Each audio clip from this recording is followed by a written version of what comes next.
আসসালামু আলাইকুম বন্ধুরা, দেখুন গাড়িতে কজন যাত্রী আছে দেখি। এই দেখুন যাত্রীগুলো। আমরা গাড়ির যাত্রী সব পিছনের পকেটে লই, সামনে লই না। এই যে দেখুন। হ্যাঁ, আপনার নাম কি বলেন, কোথায় যাবেন বলেন, এক একজন করে বলেন, কই কই যাবেন বলো। আমি যাব সামলাই। আর আপনি যাবেন কোথায়? আমি যাব কক্সবাজার। ওকে, আপনি যাবেন কোথায়? আমি যাব ঢাকা। আমি যাব ঢাকা না, আমি যাব ময়মনসিংহ। ও, ময়মনসিংহ, ঠিক আছে। আপনি যাবেন কোথায় বলেন? আমি যাব চিটাগাং। উনি কোথায় যাবে সেটা হারিয়ে গেছে বলতে, যে আপনি কোথায় যাবেন আরেকজন উঠতেছে, আরেকজন উঠবে না, পালিয়ে গেছে।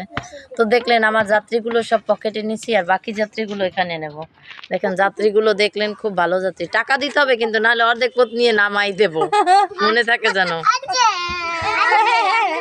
আগেই নেমে যাচ্ছে যাত্রী, টাকা নেবে না দেখে আগেই নেমে যাচ্ছে।